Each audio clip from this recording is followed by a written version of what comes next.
Welcome to டெக்ஸ். நம்ம இன்றைக்கி இந்த வீடியோவில் என்ன பார்க்க போகிறோம்னா, எலக்ட்ரிக் தராசில் AA பேட்டரி 2 போகிறதுக்கு பதிலாக ஒரே ஒரு lithium-ion பேட்டரி எப்படி மாற்றி திருப்பி அதை சார்ஜ் பண்ணி பலமுறை யூஸ் பண்ணுற மாதிரி மாற்றுறது அப்படின்ற அந்த வீடியோவில் ஃபுல்லாக பார்க்க போகிறோம். இதே போல் உங்கள்கிட்ட இருக்க எலக்ட்ரானிக் டிவைஸு, அது வந்து ப்ளூடூத் ஸ்பீக்கராக இருக்கலாம், இல்லை எல்இடி லைட்டாக இருக்கலாம், எந்த மாதிரியான டிவைஸாக இருக்கலாம். அதில் வந்து lithium-ion பேட்டரியை மாற்றுறதோ இல்லை ஏற்கனவே இருக்க பேட்டரியை மாற்றிட்டு lithium-ion பேட்டரி எப்படி மாற்றுறது அப்படின்றது தான் இந்த வீடியோவில் ஃபுல்லாக கம்ப்ளீட்டாக பார்க்க போகிறோம். வாங்க வீடியோக்குள்ளே போகலாம்.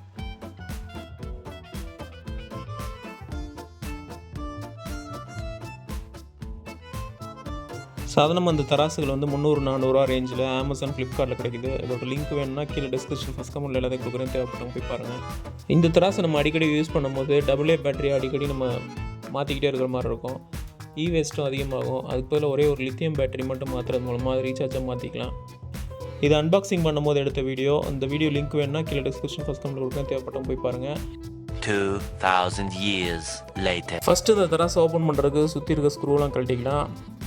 அதே மாதிரி நடுவில் ஒரு பேப்பர் ஒட்டியிருப்பாங்க. அந்த பேப்பரை கிழிச்சிட்டு உள்ளே வலது பக்கமாக தெரியுதுல அந்த 2 ஸ்க்ரூவையும் கழட்டணும்.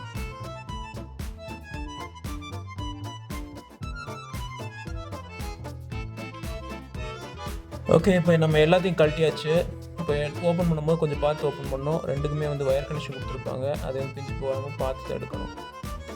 உள்ளே ஃபுல்லாக தூசியாக இருக்குது, அப்படியே க்ளீன் பண்ணிட்டு வந்துடுறேன். A few moments later.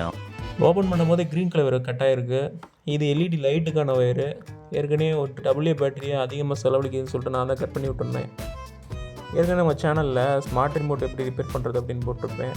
அதில் வந்து தகடு மெத்தடில் ஒரு பட்டன் டைப் இருக்கும். அதை எப்படி ரிப்பேர் பண்ணுறது, ரீப்ளேஸ் பண்ணுறது அப்படின்ற மாதிரி அந்த வீடியோவில் சொல்லியிருப்பேன். இதுலேயுமே அந்த தகடு மாதிரி அமுக்கும் போது பட்டனில் தான் இருக்கும். அந்த பட்டன் பவர் பட்டனில் சீக்கிரமாக போயிடுச்சுன்னா வேறு நம்ம யூஸ் பண்ணாதுலேருந்து எடுத்து இந்த தகடை அதுக்கு மாற்றி வச்சுருக்கேன். ஆல்ரெடி இதில் பண்ணியிருக்கேன் இந்த வேலையை. இதான் 2000 mAh 3.7 வோல்ட் 18680 lithium-ion பேட்டரி. இந்த எலக்ட்ரிக் தராசு டைரெக்டாக சார்ஜர்லேருந்து கூட ரன் ஆகிற மாதிரி வச்சுருக்காங்க. அதுக்கப்புறம் AA பேட்டரியும் போட்டுக்கலாம். நம்ம என்ன பண்ண போகிறோம்னா, AA பேட்டரி போட்ட டிஸ்டர்ப் பண்ண போகிறதில்ல. அதுலேருந்து ஒரு கனெக்ஷன் மட்டும் கொடுத்துட்டு நம்ம lithium-ion பேட்டரி இணைக்க போகிறோம். அதே மாதிரி திருப்பி சார்ஜ் பண்ணுறதுக்கு டேரெக்டாக வந்து சார்ஜர் யூஸ் பண்ணுற மாதிரி ஒரு மெத்தட் இருக்குல்ல, அதுலேருந்து 2 வயரை கட் பண்ணிவிட்டு lithium-ion பேட்டரியில் வந்து பற்ற வைக்க போகிறோம். இந்த lithium-ion பேட்டரியை வந்து டபுள் சைட் டைப் போட்டு இந்த இடத்துல ஒட்டிடலாம். இந்த இடத்துல எந்த டிஸ்டர்பும் இல்லாமல் இருக்குது. எலக்ட்ரிக் தராசை க்ளோஸ் பண்ணாலுமே எங்கேயுமே இது தட்டுறதில்ல. சார்ஜர் கனெக்ஷன்லேருந்து டேரெக்டாக ரன் ஆகிற மாதிரி வயர் போயிட்டுருக்கு. இதை மட்டும் கட் பண்ணிடுவோம். கட் பண்ணிவிட்டு இது நம்ம lithium-ion பேட்டரியை வந்து சார்ஜ் பண்ணுறதுக்கான வயர் மாதிரி யூஸ் பண்ணிக்கலாம். மேக்ஸிமம் ரெட் கலர் வந்து பாசிட்டிவ் தான் கொடுப்பாங்க. மற்ற கலர் எது வந்தாலும் அது நெகட்டிவாக தான் இருக்கும். இதில் வந்து எல்லோ கலர் வந்து நெகட்டிவாக இருக்குது. இந்த lithium-ion பேட்டரி மேலேயும் கீழேயும் ஃப்ளாட் சர்ஃபேஸாக இருக்கும். இதில் பார்த்தீங்கன்னா பற்ற வச்சிங்கன்னா ஒட்டவே ஒட்டாது. ஸோ சுற்றி எல்லா இடத்துலையும் கொதறின மாதிரி கொஞ்சம் பற்ற வச்சுட்டு அதை லைட்டாக டச் ஆகிற மாதிரி வயரை கனெக்ட் பண்ணிட்டா போதும். அதுக்கு என்ன பண்ணுறது அப்படின்றத பார்க்கலாம். நடுவில் ஒரு இடத்துல மட்டும் பற்ற வச்சோம்னா திருப்பி கலண்டுட்டு வந்துடும். ஸோ நிறைய இடத்துல பரவன மாதிரி வச்சுட்டு சின்னதாக ஒரு இடத்துல வந்து அதை கனெக்ட் பண்ணுவோம் வயரை. lithium-ion பேட்டரியை பற்ற வைக்கிற மெத்தட் வேறு இருக்குது. நம்ம சால்ட்ரிங் பண்ணுறதுனால இந்த மாதிரி தான் பண்ண வேண்டியிருக்கு. இதுவுமே ஸ்ட்ராங்காக இருக்காது. லைட்டாக ஃபோர்ஸ் கிடச்சாலும் பிச்சுட்டு வந்துடும். இப்போ 2 பக்கமாக கொஞ்சம் லிட் வச்சு நம்ம பற்ற வச்சாச்சு. இப்போ இந்த பேட்டரியை டபுள் சைட் டேப் ஒட்டிட்டு அது இருக்க வேண்டிய இடத்துல ஒட்டிடுவோம். அதுக்கப்புறம் எல்லா வயரையும் நம்ம சேர்த்து பற்ற வைக்கலாம். AA பேட்டரி போர்ட்டில் லெஃப்ட் சைடு தான் பாசிட்டிவ் வருது. lithium-ion பேட்டரிலையும் பாசிட்டிவ் வந்து லெஃப்ட் சைடு வர மாதிரி வச்சு ஒட்டியிருக்கோம்.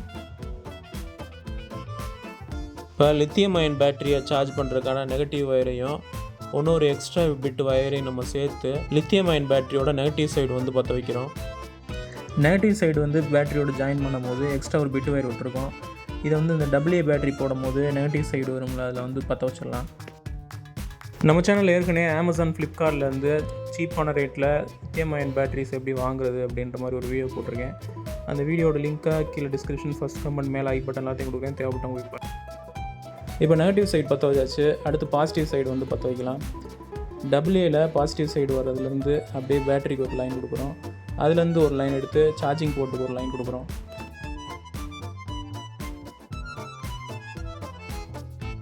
இப்போ lithium-ion பேட்டரியை வந்து நம்ம ஜாயின் பண்ண உடனே வந்து எலக்ட்ரிக் தராசுக்கு வந்து பவர் கிடச்சிரும். அதை ஆன் பண்ணி பார்க்கலாம். இப்போ எலக்ட்ரிக் தராசு வந்து ஒருக்கா அமைச்சிருச்சு. பேட்டரி ப்ளஸில் வந்து இங்கேருந்து கரெக்டாக ப்ளஸ் வர்றதை இங்கே இணைச்சிருக்கோம். அதே மாதிரி இங்கேருந்து ப்ளஸ் வர்றதை இங்கே இணைச்சிருக்கோம். அதுலேருந்து ஒரு ஜாயின் போட்டுட்டு ப்ளஸ் பக்கம் வந்து ப்ளஸ்ஸை இணைச்சிருக்கோம். இங்கே மைனஸ் பக்கம், அதாவது நெகட்டிவ் பக்கம் நெகட்டிவ் இணைச்சிருக்கோம். ஏன்னா இது எதுக்கு இங்கே இணைச்சிருக்கோம்னா சார்ஜ் பண்ணும் போது இல்லை சார்ஜ் ஏறதுக்காண்டி பண்ணியிருக்கோம். இந்த 3.7 வோல்ட் பேட்டரிக்கு வந்து 4 வோல்ட் வரைக்கும் நீங்கள் வந்து வோல்டேஜ் கொடுக்கலாம்.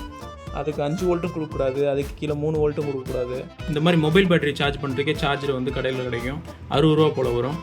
இதில் வந்து பேட்டரியை போட்டு அப்படியே சார்ஜ் பண்ணுவாங்க. நான் அதுலேருந்து அவுட் எடுத்து இந்த மாதிரி போட்டு வச்சுருக்கேன். பேட்டரி சார்ஜில் பார்த்தீங்கன்னா ஒரு 4.4 வாட் தான் கிடைக்கும். அது கரெக்டாக இருக்கும் இந்த பேட்டரியை சார்ஜ் பண்ண. பேட்டரி தீர்ந்த பிறகு இந்த மாதிரி மாட்டி நம்ம சார்ஜ் பண்ணிக்கலாம். சாதாரணமாக ஒரு ஜிங்க் கார்பன் பேட்டரியில் வந்து 300 mAh தான் இருக்கும். இது கிட்டத்தட்ட 2000 mAh. 2 பேட்டரி சேர்த்தாலும் ஒரு 600 mAh தான் வரும். ஸோ இது ரொம்ப நாள் வரும். அதுக்கப்புறம் நம்ம இதை சார்ஜ் பண்ணிக்கலாம். இனிமேல் வந்து இந்த மாதிரி AA battery, use and throw battery அதிகமாக யூஸ் பண்ண வேண்டியதில்லை. இது சுற்றுச்சூழலுக்கும் நல்லது. ரெண்டாவது, அடிக்கடி தீர்ந்து போயிருது. ஆல்ரெடி நான் இதில் கட் பண்ணியிருந்ததுக்கு காரணமே இது அடிக்கடி தீர்ந்து சொல்லிட்டு தான் இந்த எல்இடியே கட் பண்ணி வச்சுருந்தேன். ஸோ இந்த மாதிரி ஒரு கனெக்ஷன் கொடுத்துட்டு இது எப்படி இருக்குன்னு லாங் ரன்னில் உங்களுக்கு ஷார்ட்ஸில் வந்து நான் அப்டேட் பண்ணுறேன்.